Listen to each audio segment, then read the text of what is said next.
Yeah.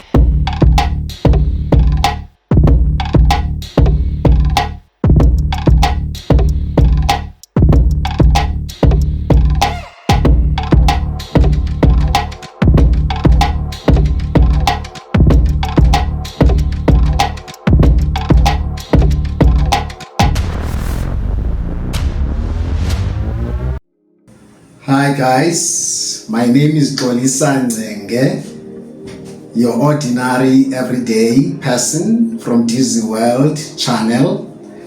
Thank you for stopping by and nice to meet you. I saw this article published on the 29th of January 2025 by Ngo Dube from IOL, saying on the 23rd of January 2025, President Cyril Ramaphosa signed an expropriation bill into law, making a significant milestone in South Africa's ongoing struggle with land reform. This legislation aims to provide a framework for the government to expropriate land in the best interest of the public, ostensibly as a means to address the historical injustices stemming from apartheid-era land dispossession. Now, the following day, DA Minister Dean McPherson, on the 24th of January 2025, wrote on the socials that as a Minister of Public Works and Infrastructure, there will be no expropriation of private land on my watch. The guarantee of property rights under Section 25 of the Constitution is not up for debate and it is non-negotiable. So this looked like insubordination to me. That is the refusal to carry out legitimate instructions or to disobey orders of the president. And this is how the ANC Youth League president, Colin Malachi, responded. Please, let's take a listen to this clip. The DA is invited by the ANC, the GNU. You don't come to my house and want to set up the rules. If you're in my house, you work by my rules. The Minister of Basic Education has learned very fast. You have seen her. In the beginning, she was jumping around. She's now aligned. She's implementing the Bella Act. That one of Public Works want to implement. Don't worry about it. It's just jumping around, because if you don't implement what I do in my house, I remove you. Now, there's no minister who's going to defy the instruction of the president in this country. We don't need the DA to govern this country. This sounded like a warning to me. That is, it's either you shape up or you ship out, Mr. Minister. Ernst van Zyl, the head of public relations of a fringe racist group, AfriForum, was ridiculed on Newsroom Africa on the 3rd of February 2025 by Stephen Grootes regarding spreading lies/propaganda in the West, USA in particular. Please, let's listen to this clip as well. 2018, during Trump's first term as president, the group AfriForum went to Washington. They said they were lobbying Trump's officials to work against land expropriation here. They then said they believed their lobbying had been successful. Ernst van Zyl is the head of public relations for AfriForum. Ernst, good morning to you. Do you believe this action by Trump is the result of the work of your organization? Well, AfriForum has built up a massive list and database of friends and allies all across the world, particularly in the United States. And as soon as the Expropriation Act was signed by the president, we all informed them about the facts here in South Africa. So I do hope that we had a massive effect there. I mean, you can't really see everything that happens behind the scenes, but I do think AfriForum had a massive impact. Okay, so this money, $440 million in funding for PEPFAR for South Africans living with HIV, is this the consequence you wanted? I don't think that's particularly what Trump is talking about here. He's cutting off aid to many countries. He's pretty much disabled US aid in total. I think what he's talking about here is increasing punishment on South Africa, particularly regarding the Expropriation Act. And I mean, this has always been AfriForum's stance, that punish the politicians that push through these destructive policies, not the citizens of the country. That's always been AfriForum's stance. You can go check out all of our press statements on it. And I think what Trump is talking about here is future action rather than action that's already been taken. But that's not what he said, Ernst. He says he wants to have an investigation. That's fine. He said he's cut. I saw a beautiful thing, a couple of videos where South Africans closed ranks, white South Africans calling out AfriForum's rubbish, apparently saying you don't represent all of us, you only represent your members, which was a very good thing to see. I think AfriForum is a clear indication that arrogance makes you dumb, because they are going from one news network to the next news network admitting that they are going to approach a foreign power, so another country's government, to target a elected government to influence domestic policy. Question for AfriForum. Give us the definition of treason. Let me show you.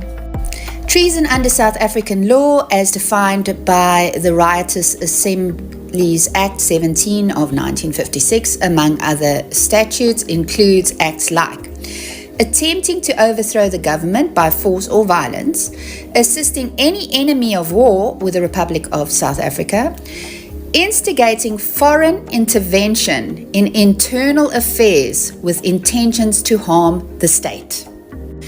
But the one thing I wanted to highlight, people need to recognize AfriForum represents 315,000 paying members. They do not represent all white South Africans. They do not even represent all white Afrikaans-speaking South Africans.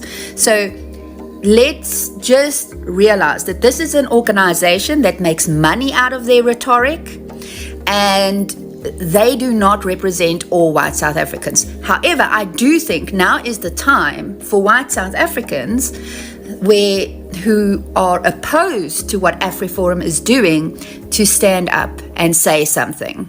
Very good indeed. And what's laughable is that this law is similar to that of the US. US Fifth Amendment, eminent domain, and also what is happening around the world, as long as there is a fair market compensation for owners. And I remember watching their deputy CEO, Ernst Rhodes, in Washington, saying they regard themselves as Europeans, yet they are fighting for land in Africa. What confusion or nonsense is that? So this is how troublesome these people are. They must thank our sheepish democracy, because no other government can tolerate their nonsense without any consequences. I like the clip where President Ramaphosa is pushing back Mugabe style, saying he doesn't know what Donald Trump has to do with South African land, because he has never been here. South Africa belongs to us. He must keep his America, and he will keep South Africa. Trump must stay out of our issues. Boom! Now the DA is John Steenhuisen, who was the cheerleader of AfriForum solidarity nonsense all along, even marching with them, carrying old apartheid flags to Fort Trekker Monument, are now concerned about AfriForum's propaganda regarding Expropriation Act. Interesting, as if they didn't know what AfriForum, their friends, were doing all along, saying if that misinformation becomes fact, it has real consequences, and if it leads to cancellation of aid /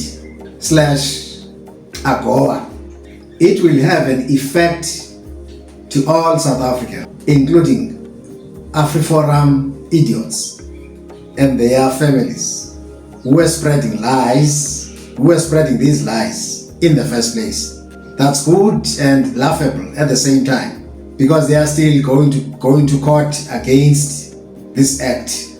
This is how confused are these people. I understand a call between President Ramaphosa and Elon Musk was arranged through Elon Musk's father, where President Ramaphosa phoned Musk Jr. over misinformation about South Africa. That South Africa respects the rule of law, equality, and justice. It is true, really, when ENCA's Dan Corder, what he usually says that South Africa is a movie. Apparently, you must not blink, otherwise you will miss. As for Elon Musk, I think he is a hypocrite, because he was born here and benefited from apartheid racial laws, where his education was funded 18 times that of a black child, up to a matric.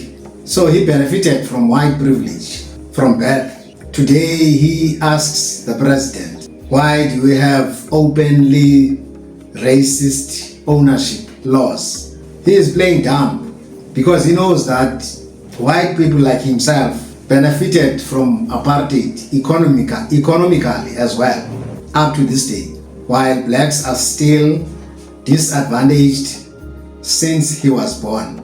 I agree with Julius Malema when he said on Monday, the 3rd of February 2025, media briefing, that Elon Musk's Starlink cannot be exempted from the BEE laws. No special privilege for him. Musk benefited from racist apartheid laws as a child already. We know that the US has been unhappy with South Africa for a while because of not supporting their stupid war in Ukraine. Our friendship with China, Russia, Palestine, our genocide case against Israel, a friend of Donald Trump. The bottom line is that we are not a colony of the United States.